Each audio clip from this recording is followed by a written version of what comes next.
ជំរាបសួរពុកម៉ែបងប្អូនទាំងអស់គ្នាដែលស្រឡាញ់ចូលចិត្តធុងបាទរបស់បងប្អូនស្ទាបបាទគឺថាថ្ងៃនេះគឺបងប្អូនចេញវីដេអូនិយាយខ្លះៗពីឧបករណ៍ប្រើប្រាស់ហើយនឹងជាពិសេសគឺម៉ាស៊ីនពុកម៉ែបងប្អូនឃើញមានពុកម៉ែបងប្អូន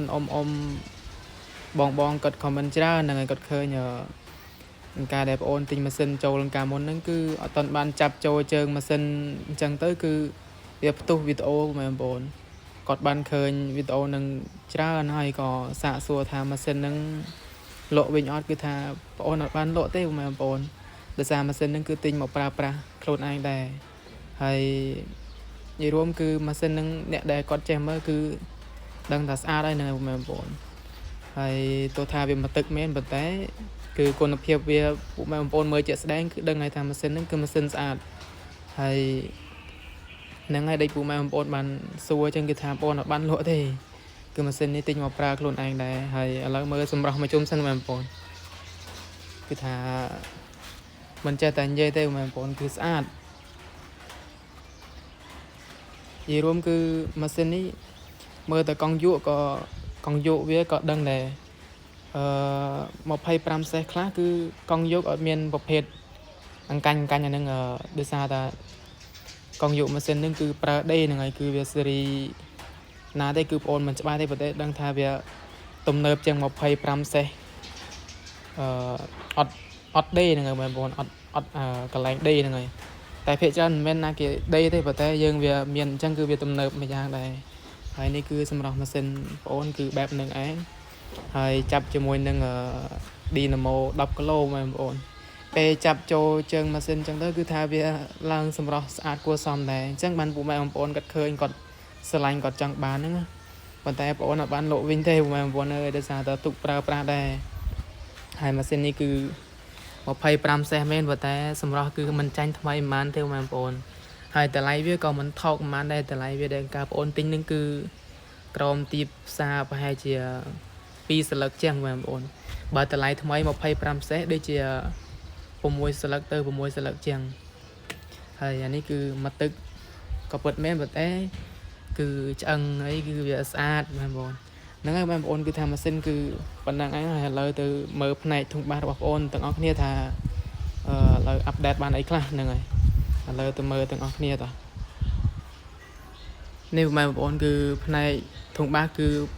ដដែលទេបងប្អូនគឺអត់បានអាប់ដេតអីទៀតទេគឺយើងអាប់ដេតរួចរាល់ហើយគឺនៅតែឡើងក្របធុងបាសទៀតតែប៉ុណ្្នឹងឯងហើយឥឡូវបងប្អូនក៏កំពុងតែពិចារណាមើលដែរថាគួរឡើង4គ្រាប់ទៀតអត់ហ្នឹងហើយបងប្អូនគឺយើងលេង12តែម្ដងប៉ុន្តែឥឡូវគឺយើងលេង8សិនដោយសារតែយើង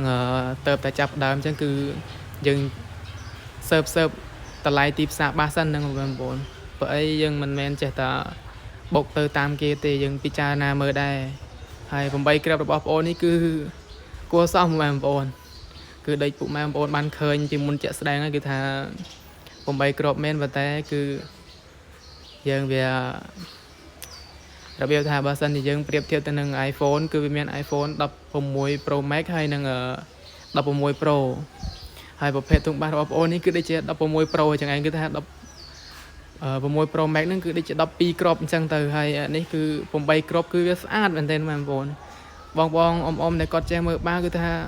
ដឹងតែតាក់ភ្នែកតែម្ដងដោយសារតែការតបតែងរមាក់ហើយលើកបាសដាក់លើរមាក់ហ្នឹងគឺវាស៊ីគ្នាជាមួយនឹងធុងបាសយើងតែម្ដងដោយសារការមុននឹងធ្វើហ្នឹងគឺពិចារណាល្អិតល្អន់ជាមួយនឹងពួកណាព្រោះអីយើងធ្វើមិនមែនលេងសើចគេគឺថាយើងធ្វើយកមកស្អាតដើម្បីទាក់ទាញភ្ញៀវតែម្ដងដោយពុកម៉ែបងប្អូននឹងឃើញហ្នឹងគឺថាសម្រស់ធុងបាសខ្លះគឺទាំងរមាក់ទាំងអីគឺថាมันបានប៉ុណ្ណេះទេមិននិយាយអួតទេប៉ុន្តែយើងមើលជាក់ស្ដែងបងប្អូនសម្បីតែបងផកអីគឺថាវាអេមតែម្ដងដូចបាសខ្លះគឺថាមិនមើលងាយបាសគាត់ទេប៉ុន្តែអត់មានបងផកមានអីរៀបចំបានស៊ីអញ្ចឹងទេប៉ុន្តែយើងរៀបបានស្អាតអញ្ចឹងគឺថាការចំណាយរបស់បងប្អូនគឺក៏វាគួរសមដែរហ្នឹងហើយបងប្អូនហើយឥឡូវទៅមើលផ្នែកខាងក្រោយទាំងអស់គ្នាតោះនេះបងប្អូនគឺផ្នែកខាងក្រោយគឺបែបនឹងឯងគឺយើងមានមួយសែតហើយទាំងមីក្រូទាំងខ្សែភ្លើងទាំងអីគឺថាមានមួយអេមតែម្ដងហើយនេះគឺប្រភេទភ្លើងក្លឹបដែលយើងត្រៀមនឹងលេងនៅកម្មវិធីការខាងមុខគឺ បាន2រោងនៅបងប្អូនគឺថាខែ2នឹង1រោងហើយបន្ទាប់ពីខែ2គឺចូលខែ3នឹងបាន1រោងទៀតដោយសារតែបានកម្មវិធីរោងការទាំងពីរអញ្ចឹងទៅក៏ត្រៀមភ្លើងត្រៀមអីដើម្បីទុកសម្រាប់នៅថ្ងៃនឹងដែរបើអីគឺថាត្រូវការភ្លើងត្រូវការអីមកសេតសម្រាប់ភ្ញៀវដែរហ្នឹងហើយគឺថានេះគឺផ្នែកខាងក្រោយគឺបែបហ្នឹងឯងបងប្អូនហើយសម្រាប់ប្រភេទឧបលើដែលបងប្អូនប្រើហ្នឹងគឺប្រភេទPCM ណាបងប្អូនប្រភេទគូតខៀវវាមានគូតខៀវហើយនិងគូតលឿងហើយដែលបងប្អូនប្រើហ្នឹងគឺគូតខៀវអ្នកដែលគាត់លេងស៊េរីចាស់គាត់ស្គាល់ហើយប្រភេទគូតខៀវគឺថាវាកាលពីមិនទាន់មានជីបមិញគឺថានឹងឯងស៊ីដាច់ហើយហ្នឹងបងប្អូនហើយនេះគឺប្រភេទគ្រឿងចាក់របស់បងប្អូនគឺតដែលហ្នឹងហើយបងប្អូនហើយផ្នែក ampli ខាងក្រោមនោះគឺ3000ប៉ុន្តែគ្រឿងក្នុងគឺ4000វ៉ាត់អាពណ៌ខ្មៅហ្នឹងគឺ3000ស៊ីនហ្នឹងបងប្អូនគ្រឿងក្នុងក៏3000ដែរហើយផ្នែកសំឡេងអូសំឡេងគឺ1200វ៉ាត់ហើយ graphic យើងគឺប្រើប្រភេទ2ចិនគឺ My NPE ហើយនឹងcrossover មកដើមហើយនឹង Pre Eco NPE នឹងមកដើមហើយនឹងក៏ប្រភេទ ampli micro ហើយនឹង mixer ហ្នឹងហើយបងប្អូនបានមើលឃើញជាក់ស្ដែងចឹងគឺថាបើសិនជាមានបងប្អូននិយាយទៅលើសលួសឬក៏មានបញ្ហាកន្លែងណាក៏សូមអធិស្ឋានឲ្យបងប្អូនផងដោយសារតែការនិយាយខ្លះក៏វាមានខុសមានត្រូវអញ្ចឹងហើយបងប្អូនប៉ុន្តែថ្ងៃនេះគឺអារម្មណ៍ល្អនឹកធុងបាសផងក៏មកថតចែករំលែកឲ្យពុកម៉ែបងប្អូនបានឃើញផងនិយាយទៅធុងបាសនេះគឺ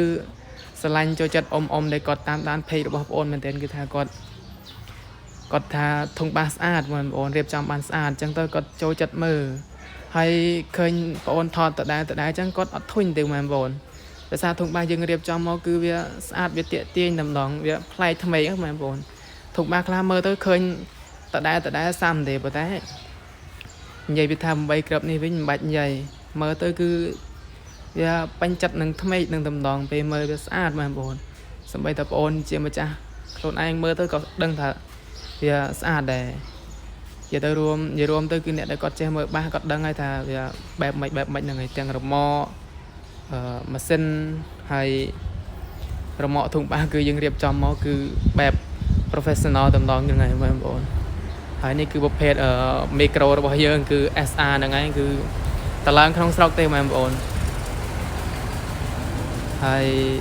បញ្ចប់មកគឺវីដេអូរបស់បងប្អូនក៏មានតែប៉ុណ្្នឹងដែរបងប្អូនបើសិនជាមានចម្ងល់កន្លែងណាចង់សួរគឺអាចសួរបងប្អូនបានឬមួយក៏តាក់ទងចង់ជួលធុងបាសរបស់បងប្អូនគឺអាចមកជួលបានហ្នឹងហើយទីតាំងរបស់បងប្អូនគឺនៅស្រុកថ្មពួកភូមិកោកស្វាយយើងហ្នឹងបងប្អូនចង់តម្រូវការជួលអីគឺអាចមកដល់ទីតាំងបានឬក៏ឆាតតាម page ហ្នឹងក៏បានដែរបងប្អូនហើយវីដេអូរបស់បងប្អូនក៏មានតែប៉ុណ្្នឹងដែរបងប្អូនជួបគ្នានៅវីដេអូក្រោយទៀត